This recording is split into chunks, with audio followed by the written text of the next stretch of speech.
Hello friend, welcome back to my channel. તો friend, બધા તહેવારો પૂરા થઈ ગયા છે, દિવાળી પણ જતી રહી છે, તો હવે આવી રહી છે વેડિંગ સિઝન। તો ખાસ વેડિંગ માટે મેં અહીં હેન્ડ એમ્બ્રોઇડરીની એક સાડી બનાવી છે। તો આ સાડી કેવી રીતે બનાવી છે તે તમે વિડીયોમાં જુઓ, અને સાડી સાથે આ હેન્ડવર્કનું બ્લાઉઝ પણ બનાવેલું છે, જે કસ્ટમરે કસ્ટમાઇઝ કરાવેલું છે। અને સાડીમાં પણ લગભગ 40 જેટલા બુટ્ટા છે, અને બ્લાઉઝમાં છે તે 20 જેટલા બુટ્ટા આવેલા છે। તો આખી સાડી કેવી રીતે બનાવી તે તમે વિડીયોમાં છેલ્લે સુધી જુઓ। તો પહેલાં તો મેં સાડી પ્લેન હતી, તેમાં છાપણી કરાવેલી છે। તો ઝાઝા બુટ્ટા હતા, જેથી કરીને મેં છાપણી કરાવી લીધી હતી બજારમાં જ, ડ્રો કરીને ડિઝાઇન આપી દીધેલી હતી।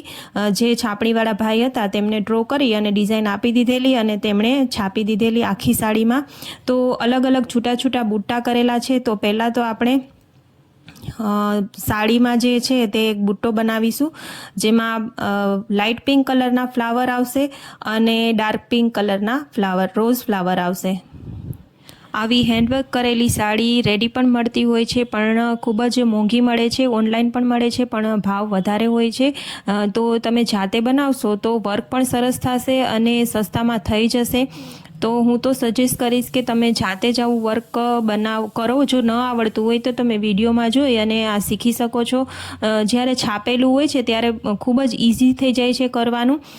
એક એક બુટ્ટો કરી અને ડ્રો કરવું તે ખૂબ જ અઘરું પડે છે, જેથી કરીને તમે બહાર છપાવી લ્યો તો સરસ થાય છે, છાપણી પણ સરસ થાય છે, બધા એક સરખા બુટ્ટા થાય છે। જો એક એક કરીને ડ્રો કરશો તો નાના મોટા બુટ્ટા થશે, માટે હંમેશા છાપીને જ કરાવવું।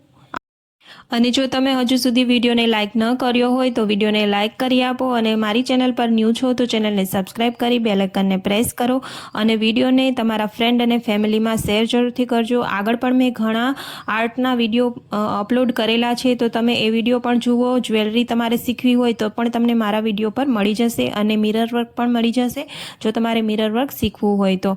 અને હેન્ડ એમ્બ્રોઇડરી તો છે જ, અને ક્રોશિયા વર્ક પણ છે, તો તમે મારી ચેનલની વિઝિટ એકવાર જરૂરથી કરજો।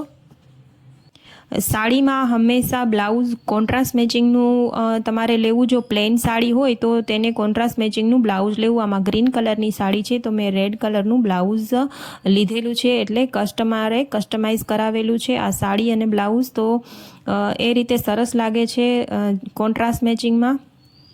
તો આ જે છે પિંક કલરના ફ્લાવર થઈ ગયા છે। તો હવે આપણે પાન બનાવીશું। તો પાન છે તે મેં મેથી પીળા કલરના બનાવ્યા છે, અને બીજા પાન છે 3-4 ડાળી છે આમાં, તો બધા અલગ અલગ કલરના। એક ગ્રીન કલર છે, અને આ છે તે મેથી પીળો કલર છે। તો બધા તમને જે રીતે ઠીક લાગે તે રીતે કલરના મેચિંગ કરી લેવા।